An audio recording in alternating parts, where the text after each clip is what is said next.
શાસ્ત્ર. પ્રાર્થના કરું કે તેઓ આવી સત્વરે આપણને એમને જે કંઈ આપણને વચનો કે એ આપણે ખૂબ પ્રેમથી શ્રવણ કરીશું.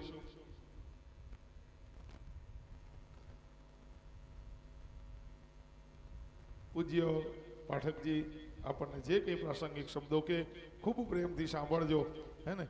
હા.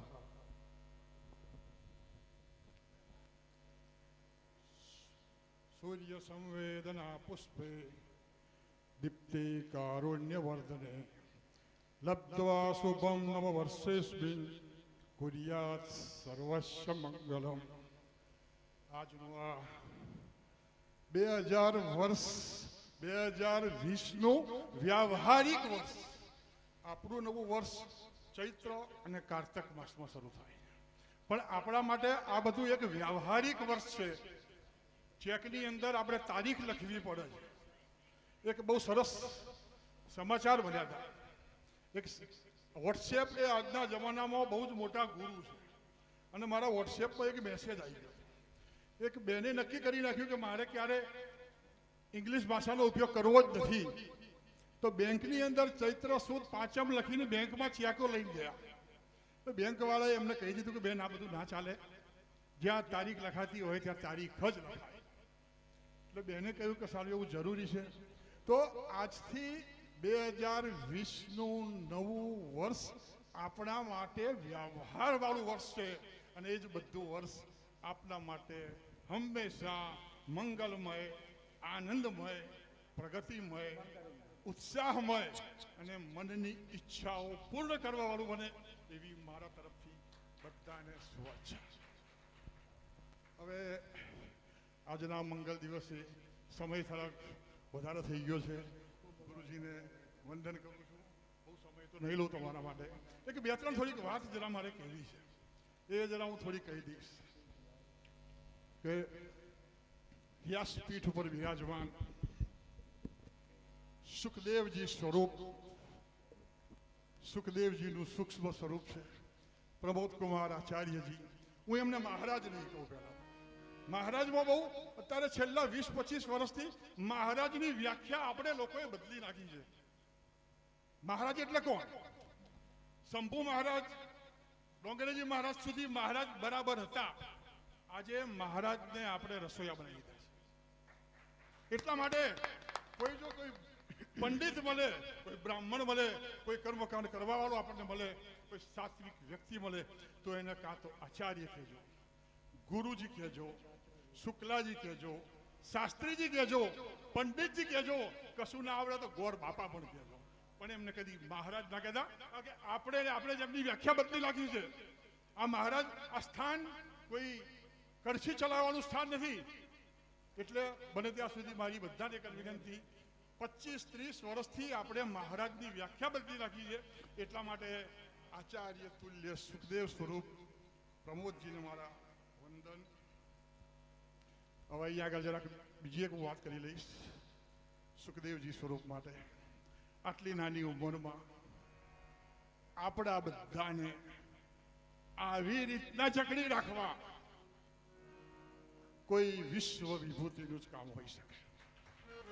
કેવી રીતના વિશ્વ વિભૂતિનું કામ હોઈ શકે? આના માટે આપણે જ્યાં આગળ શિવ કથાની અંદર બેઠા છીએ, એટલે શિવનું એક દ્રષ્ટાંત તમને હું 5 મિનિટ માટે આપી દઈશ. કે શિવજીને એકવાર નંદીએ કહ્યું કે હે મહાદેવ, દેવોના દેવ મહાદેવ, તમને આખી દુનિયામાં ભ્રમણ હું કરાવું છું. નંદીએ મહાદેવજીને કહ્યું કે આખી દુનિયામાં તમને ભ્રમણ હું કરાવું છું, છતાં પણ મારી આગળ તમે કાચબાને કેમ સ્થાન આપ્યું છે? કાચબો એટલે શેનું પ્રતીક છે સાહેબ? સ્થિરતાનું પ્રતીક છે. કાચબો વાસ્તુશાસ્ત્ર મુજબ એક સ્થિરતાનું પ્રતીક છે, ધર્મશાસ્ત્ર મુજબ એક વૈષ્ણવનું પ્રતીક છે. અને ત્યારે શિવજીએ નંદીને બહુ સરસ વાત કરી કે દેખ નંદી, તું દેખાવમાં ગમે એટલો મોટો છે, ગમે તેને શિંગડા માર્યા કરે છે, પણ કાચબાને મેં એટલા માટે સ્થાન આપ્યું છે કારણ કે કાચબો એ સ્થિર છે, સહનશીલ છે, સમજદાર છે, તારા કરતા કંઈક મજબૂત છે. આવી રીતના ધૈર્ય, સમજદાર, સહનશીલ મૂર્તિ સ્વરૂપ પ્રબોધજી મહારાજ દ્વારા વંદન. અને આવો જ એની પાસે ભાવ હોય એ માણસને જ કુદરત શક્તિ આપે છે કંઈક આટલા બધા માણસોને એક તાંતણે બાંધવાની અને આપણને આ બધા બેસાડવાની. બાકી હું જ્યાં મારી વાત કરું ને, હવે ઘણી બધી વાતો તો હું જરાક ખાલી 5 મિનિટ બીજી એક વાત કરી દઉં કે આપણે શાસ્ત્ર શું છે, ધર્મ શું છે. મારા કરતા કે અહીંયા ઘણા બધા વિદ્વાન બેઠા છે અને સાહેબ આપણા મહેતા સાહેબની તો વાત જ ના થાય. મહેતા સાહેબની તો વાત જ ના થાય. હું એમની જોડે 2 દિવસથી છે, મને એમ થાય છે કે કદાચ આ 4-5 દિવસ થોડી વધારે કથા ચાલે તો વધારે સારું યાર. ખરેખર મને એવું થાય છે આજે. બાકી જ્યારે હું અહીં આવ્યો ને સાહેબ, ત્યારે ગુરુજીને બોલે ખબર છે, અમારા ગાંધી સાહેબને ખબર છે. અમે એક વસ્તુ નક્કી કરી કે જો અમે કથામાં જઈએ છીએ, મેં મારા જીવનની આ પહેલી કથા 6 દિવસ સાંભળી છે. મારા જીવનની 64 યર એજ, 64 વર્ષની ઉંમરમાં મેં આ મારી પહેલી કથા સાંભળી છે અને એ ગુરુજીના. એ વખતે અમે નક્કી કર્યું હતું અમને જો કથામાં આનંદ નહીં આવે અમે ફરવા નીકળી જઈશું. ગુરુજી અમને પરવાનગી પણ આપેલી. અમે કહ્યું હતું પણ અહીંયા બેઠા પછી એવું લાગે ચાલો હવે ઉઠવાનું મન થતું નથી. અને આવી જે એમના શ્રી મુખેથી આપણે જે આ શબ્દો સાંભળીએ છીએ અને એ શ્રી મુખના શબ્દો વ્યાસપીઠ અને એને દૈદીપ્યમાન કરનાર આવા મહાન વિભૂતિઓ જાય છે અને આપણે બધા એમના શ્રી મુખેથી આ બધું સાંભળી અને ખરેખર 6 દિવસ મને તો ક્યાં નીકળી જાય ખબર નથી. અને હજુ બીજા 2-4 દિવસ નીકળો તો કઈ વાંધો મને તો નથી, બીજા બધા હોય તો બોલે હોય ભાઈ. બીજી વસ્તુ કે મને ઘણા મારા મિત્રો છે અહીંયા આગળ, બહુ જૂના પુરાણા મિત્રો છે, મને જે બધા ઓળખે છે. અહીંયા આગળ આરતી થાય છે, બાપજીનું સ્વાગત થાય છે, પૂજા થાય છે. હું કોઈ વખત જગ્યાએ જતો નથી. આ બધા મને ક્યાં કરે છે. હવે આ વસ્તુમાં મારે એક તમને જરાક ઉલ્લેખ થોડો કરવો છે. ખોટું મહેરબાની કોઈને લગાવ્યા. આ દુનિયાની અંદર જો કોઈ માણસ સારું કામ કરતો હોય તો એને પ્રોત્સાહન કરવો એ આપણી સાંસારિક લોકોનું કર્તવ્ય છે. કોઈ માણસ સારું કામ કરે છે તો એને આપણે પ્રોત્સાહિત કરીએ તો એનાથી બીજા 4 માણસને પ્રોત્સાહન મળશે અને સમાજ આપણો આમ જ ચાલશે. બીજી એક વસ્તુ પણ હું કદી મારી જાતને એટલો મહાન નથી સમજતો. ઈશ્વરે મારા માતા પિતાના આશીર્વાદે મને છે કદાચ થોડું ઘણું જ્ઞાન આપ્યું હોય. એક જ કિસ્સો હું અહીંયા આગળ 2 મિનિટ રજૂઆત કરી અને ગુરુજીને પ્રાર્થના કરીશ. 2 મિનિટ કિસ્સો છે. 2006ની સાલની અંદર સાહેબ અમરનાથ ગયેલો. 2006ની સાલમાં હું અમરનાથ ગયેલો. 14,000 ફૂટની ઊંચાઈ ઉપર 4 દિવસ બાલતાલમાં મારે રોકાવાનું થયું. તો બાલતાલની અંદર ત્યાં પંજાબના સરદારજીઓ બહુ જ સેવા કરે છે. ઘણા બધા ગયા છે ત્યાં. આપણને જે વસ્તુ જોઈએ ત્યાં આપે છે. એટલે મેં ત્યાં આગળ જઈ અને એક ટેન્ટમાંથી અમે જમવા માટે ગયા હતા. એ જમવા ગયા એટલે મેં પેલા જે વેઇટર હતો અમને આપનારો એને એક વસ્તુ પૂછી. મેં કહું ભાઈ આ બધો અહીંયા ખર્ચો આટલો બધો કરે છે કોણ? એણે મને એક વસ્તુ કહ્યું, મને કે તમને અંદર મોકલ્યા કોને? એટલે મેં કહું પેલો ગંદી લુંગી અને ગંદી બંડી પહેરી અને બહાર એક ભાઈ ઊભા છે એમણે મોકલ્યા. મને કે સાહેબ એ માણસ આ અમરનાથ યાત્રાના 2 મહિનામાં 1 કરોડ રૂપિયા એના પોતાના વાપરે છે અને 1 કરોડ રૂપિયા એને વાપરવા માટે લોકો આપે છે. અને યાર જો 2 કરોડ ફાટેલી લુંગી વાળો માણસ મને માટે આટલું કરતો હોય અને હું કદાચ કોઈને 500,000 રૂપિયા આપું મારું નામ લપાવું, ઇટ્સ નોટ ફેર. એટલા માટે હું કદી કોઈનું માન લેતો નથી. જે પણ દાન છે હંમેશા ગુપ્ત હોવું જોઈએ.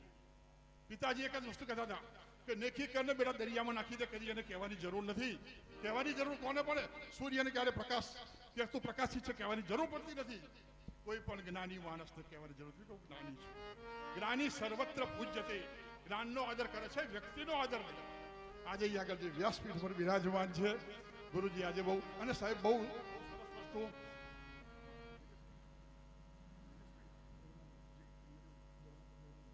બહુ સરસ વસ્તુ. હવે હું અહીંયા આગળ જરા મારું પ્રવચન જે કહેવાય બંધ કરું છું. જિજ્ઞેશભાઈને સાહેબ એમનો મારે ખૂબ આભાર એટલા માટે માનવાનો છે. એમની આ માઇક ઉપરથી જે પ્રસ્તાવના થાય છે ને એ સાહેબ એના જેવી કદાચ મેં કોઈ પ્રોફેશનલ માણસ પણ નથી કરી શકતો. મોટા મોટા ટીવી શોમાં આવે છે ને એ લોકો પણ આટલું એટ્રેક્ટિવ લેંગ્વેજ આટલી સુંદર ભાષામાં આપણને વર્ણન કરી શકતા નથી. મારા તરફથી પણ એમને ખૂબ ખૂબ અભિનંદન. બરાબર. હવે જિગ્નેશભાઈ બસ ખૂબ ખૂબ આભાર. મને સાંભળ્યો, મને સહન કર્યો એ બદલ આપણો બધાનો ખૂબ ખૂબ આભાર. ભગવાન આપણા જીવનમાં બહુ સુંદર વાત છે અને શરૂઆત ગમે ત્યારે થાય જીવનમાં તમે આજે પહેલી કથા સાંભળીને આજ પછી નિત્ય આ કથા એ તમારા હૃદયમાં વાસ કરે એવી મારી પરમાત્માને પ્રાર્થના છે. કારણ કે કથા સાંભળવી અને એને હૃદયમાં બેસાડવી એની અંદર બહુ ફેર છે. પણ ખરેખર તમે આ કથાને અંદર બેસાડેલી છે. હું આપ સર્વનો ઋણી છું. હવે વધારે સમય ન લેતા અહીંયા બ્રાહ્મણ સમસ્તમાં એક 200 રૂપિયા એ બ્રાહ્મણ પૂજનમાં અર્પણ કર્યા છે અને 1000 રૂપિયા અમારા કમશીભાઈ નગવાડાથી પધારેલા એમણે સમસ્ત બ્રાહ્મણ પૂજનમાં અર્પણ કરેલા છે. કમશીભાઈને ગુરુજીની અને રાધેશ્યામ બાપુની પણ પૂજા કરવી છે, તો એમને પણ મારી પ્રાર્થના કે આવી અને એમનું પણ એ અભિવાદન કરશે. એ સિવાય જેને પણ બ્રાહ્મણ સમસ્તમાં કંઈ લખાવવું હોય અમારા મધુભાઈ પાસે એ લખાવી દેજો. એટલે આપણે છેલ્લે બધાની જાહેરાત એક સાથે કરીશું. કારણ કે કથાને મારે આગળ ન્યાય આલવો છે, એટલે હું છેલ્લે બધાના નામ જાહેર કરીશ. પણ અત્યારે અમારા જયંતિભાઈ નાયક દ્વારા સાહેબ દ્વારા પણ દરેક બ્રાહ્મણોને 100 રૂપિયા અને ગુરુજીનું પણ અહીંયાથી અભિવાદન થઈ રહ્યું છે. ખૂબ ખૂબ ધન્યવાદ. અને ત્યાર પછી ગુરુજી આપણને કથા તરફ આગળ લઈ જાય એવી એક મંગલ કામનાઓ સાથે જેણે જે કંઈ દાન લખાવ્યું છે તમામ ભક્તોને મારી પ્રાર્થના કે બને તો આજે તમે અહીંયા એ તમારી રકમ જમા કરાવી અને તમારી પહોંચ લઈ લેજો. જેણે કન્યાદાનમાં 100-200 રૂપિયા લખાયા હશે એની પહોંચ મળશે નહીં, પણ 500થી ઉપર જે પણ હશે એની પહોંચ અમે આપીશું. નહીં આપવા પાછળનું કારણ એક જ છે, કારણ કે એટલી નાની નાની કેટલી બધી પહોંચો એ શક્ય નથી. એટલા માટે ક્ષમા કરશો. બાકી 500 ઉપરની દરેક જે હશે એને અમે અર્પણ કરીશું. ખૂબ ભાવપૂર્વક અહીંયાથી કમશીભાઈ એમના પણ ગુરુદેવ એવા નિત્યાનંદ બાપુ અને યજમાન તરીકે મહેતા સાહેબનું પણ ખૂબ ખૂબ અભિવાદન કરી રહ્યા છે. ખૂબ ખૂબ ધન્યવાદ. પૂજ્ય ગુરુદેવને પ્રાર્થના કે તેઓ અમારા મહેતા સાહેબ આપણને કંઈક કહેવા માગે છે, હે ને? હા, સમય છે, જો કે ચિંતા નથી. આજે 9 વાગશે તોય, હે ને? તમને વાંધો નથી ને કોઈને 9 વાગવામાં, હે ને? હા, તો વાંધો નહીં. હું વચ્ચે એવું હશે ચાની વ્યવસ્થા કરાવી દઈશ, ચિંતા ના કરશો, હે ને? હા.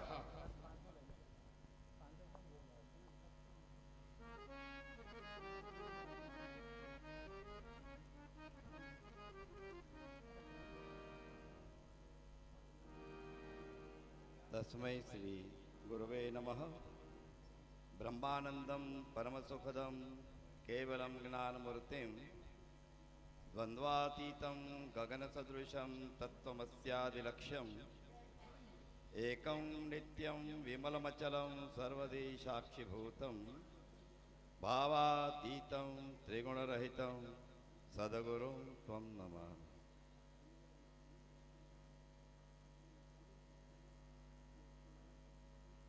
પરમ શ્રદ્ધેય ભાગવતાચાર્ય શિવ પુરાણાચાર્ય એક નવો બિરુદ એમને આપીએ છીએ આપણે. ભાગવતના તો આચાર્ય હતા, પણ શિવ પુરાણના પણ તેઓ શ્રી આચાર્ય રામેશ્વર ધામમાંથી આપણે એમને પરમાત્માના આશીર્વાદ સદૈવ પ્રાપ્ત થાય એટલે શિવ કથાના પણ પોતે આચાર્ય છે. थोड़ी बात करवानी है अपनी साथे कि लोग कहाँ कहाँ से आए हैं. हमारी दीदी जो आई है जामनगर से आई, हरिद्वार की. कल इनका मोबाइल गुम हो गया था, टेंशन में नहीं थी, बड़ी खुश थी. अगल बगल में सब बैठे थे, वो भी सब खुश थे. मैंने कहा मिल जाएगा. मैं कोई ज्योतिषी नहीं हूँ, लेकिन इनको भी श्रद्धा थी कि मिल जाएगा. और भी सब लोग बैठे थे. इनका मोबाइल मिल गया, क्योंकि ये भगवान शिव की एक महिमा है. ज्योतिर्लिंग भगवान शिव का रामेश्वरों में 12 ज्योतिर्लिंग में से ये राम जी द्वारा प्रस्तापित किया गया था. ऐसा जो ज्योतिर्लिंग है वो रामेश्वरम है. आप जरा थोड़ा बोर्ड के ऊपर देखिए, चिंतन कीजिए. चिंतन के लिए उन्होंने महामृत्युंजय जप के ऊपर लिखा है. जो नहीं जानते इनके लिए ओम नमः शिवाय भी लिखा है. वो संजीवनी है मंत्र, देखिए. फिर शिव सानिध्य में भी लिखा है, शिव के सानिध्य में, इधर उधर नहीं. और शिव महापुराण कथा। शिव कोई सामान्य पुराण नहीं है, महापुराण है भागवत जी जैसा। एक होर्डिंग्स बनाना, एक बोर्ड्स बनाना, उसको हाईलाइट करना एक कला है, एक आर्ट, एक बुद्धि है, एक माइंड होना चाहिए जो उन्होंने माइंड को यहाँ चलाया है और माइंड का उपयोग किया है। क्योंकि कल तो टाइम मिलने वाला नहीं है पुराणी जी। हमारे जो यहाँ संगीतकार बैठे हैं, इसमें से एक भाई है, उन्हें कुछ दिखाई नहीं देता है, वो ज्ञान चक्षु है। आप किसी को मालूम नहीं है, अभी तक मालूम नहीं है, वो ज्ञान चक्षु है। तो निशा बहन को भी मालूम नहीं है। इनकी ये राकेश भाई इतनी सेवा करते हैं, इनके हाथ पकड़ते हैं, ले जाते हैं, खिलाते हैं। जो तबला बजाते हैं वही है, तबले तो उनको दिखते नहीं है, तभी भी वो तबले बजाते हैं। वो कहाँ से आए हैं? मातृ गया जो श्राद्ध है गुजरात में सिद्धपुर, वहां से वो पधारे हैं। और प्रमुख जी ने इनकी जो नियुक्ति है, ये कथा नक्की हुई थी इससे पहले की है कि मुझे वही चाहिए। इनको तो आप जानते हैं, जब से छोटे थे ना, दोनों जब से छोटे थे ना, तब से मैं जानता हूँ दोनों को। हैं?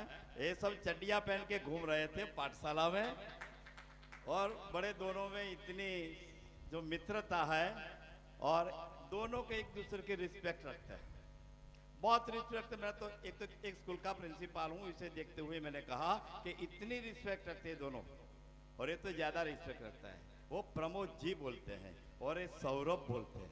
देखो कितना प्रेम है दोनों में कितना प्रेम है।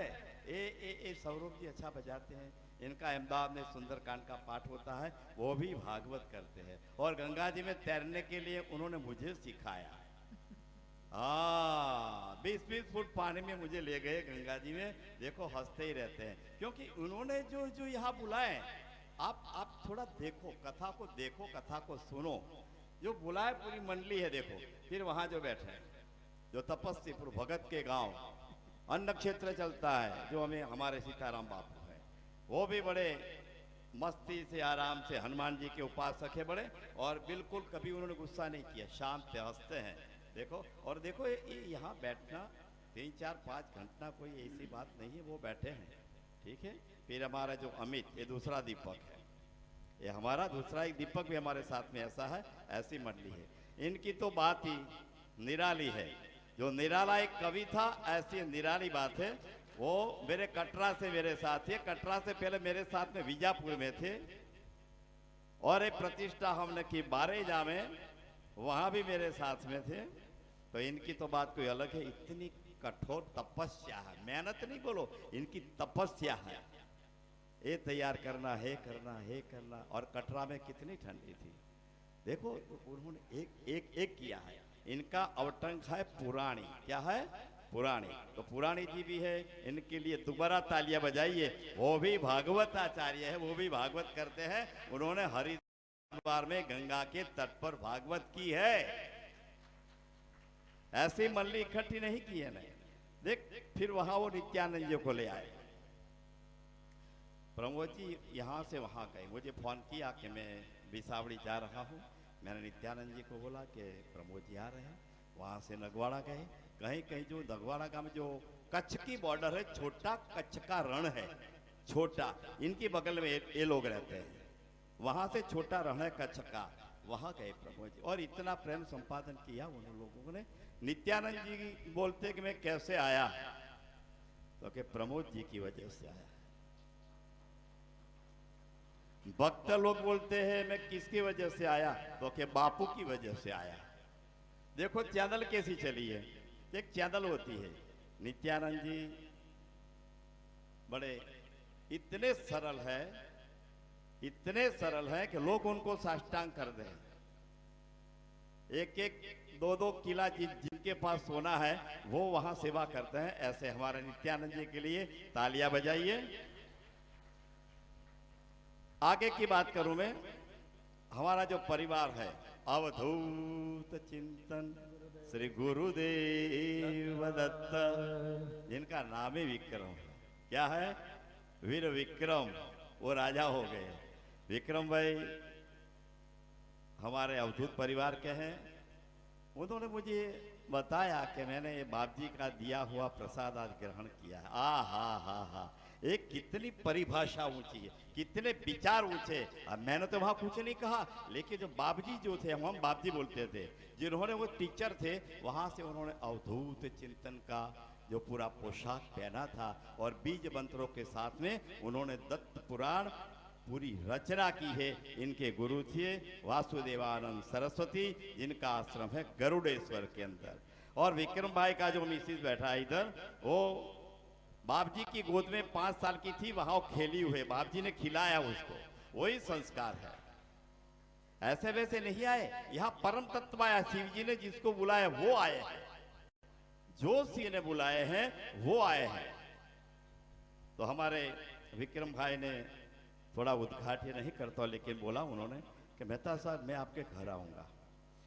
मुझे इतनी आनंद हुई कि एक बाबजी का भगत मेरे घर आ रहा है, इनका जो तत्व है मेरे घर में पड़ेगा ना, तो मेरा घर और शुद्ध हो जाएगा। ऐसा होना चाहिए, ये परम तत्व आ रहा है मेरे घर पर, दोनों आएंगे। फिर हमारे जो वामन जी स्वरूप बैठे हैं आगे, सदैव सदरा ही पहनते हैं, बहुत गर्मी लगती है, हमारे पंचाल साहब। और इतने अन्नपूर्णा के भगत हैं महाराज कि किसी को जो अजर झूठा छोड़ा, पुष्पा बहन को भी बोल दिया था कि बहन आटलू વધ્યું છે, ખાઈ જાઓ, तो पुष्पा बहन खाई ये जो देश है, देश में ऐसे अगर इंसान हो तो जो लोग भूखे मरते हैं ना, वो भूखे नहीं मरते। हाँ, इनके लिए भी तालियां बजाइए। और अहमदाबाद में किसी को कुछ चीज की खरीदी जो करनी हो तो इनसे मिले, वो खरीदी में बड़े माहिर है, चाहे सोना हो चाहे कुछ भी चीज हो। हाँ, इनसे मिलिए। आगे की बात मैं बताता हूँ। और भी जो बहनें यहाँ बैठी है, मेरा तो ज़्यादा परिचय नहीं है, लेकिन परिचय जैसे कि मैं कब से पहचानता हूँ, इनका जो मुखारविंद देखता हूँ सदैव हंसते हैं, प्रसन्न वदना, ऐसे प्रसन्न वदना को यहाँ भेजा है। और एक मंडल की बात करता हूँ, क्वचित हुक्का क्वचित फुक्का क्वचित नासाग्र तारिणी, कोई पीता है कोई खाता है, ऐसी मंडली भी यहाँ है। यहाँ भी आए, लेकिन बड़े चैन से बड़े आराम से मुझे भी खिलाते हैं, मैं भी खा लेता हूं प्रसाद। और हमारे जो पटेल साहब है, इतने वो पटेल साहब, पाठक साहब और हमारे जो वो वकील साहब, ये तीनों को आप देखो ना, जैसे कि ब्रह्मा विष्णु महेश कैसे एक दूसरे के सामने देखते हैं, एक दूसरे के सामने देखते हैं। फिर बोलता है, वो उसको डांटता है, वो तू मारू खाई गयो, पहले तू मारू खाई गयो, तने डफोर खबर ना पड़ी मारे खावानुं हतुं तो के अरे अरे तमे आ लोकोनी વાત સાંભળો, એક બાળક જેવા બની જાય છે। આ ત્રણે જણા હવારે પેલી કેબિનમાં ઝઘડતા હતા, હું ત્યાં ગયો, મને કે આવો સાહેબ આવો, બંધ થઈ ગયા। પેલા સાહેબ આવે બધા બંધ થઈ જાય ને, એમ ત્રણે જણા બંધ થઈ ગયા, જાણે કશું થયું જ નથી। પછી પટેલ સાહેબથી નહીં, પેલા વકીલ સાહેબથી રહેવા આવ્યો તો પાઠક સાહેબ ઉભે હતા, તને ભાન પડતી ને ખાઈ ગયો કે સારું કે હવે અમદાવાદ આવીશ ને દારવાડા લેતો આવીશ કે જા તને દારવાડા ખવડાય। देखो देखो, एक he was 70 year, he was 85 years, एक माता भी आई है, वो भी सोई हुए पीछे। देखिए किस किस को यहाँ लाए, देखो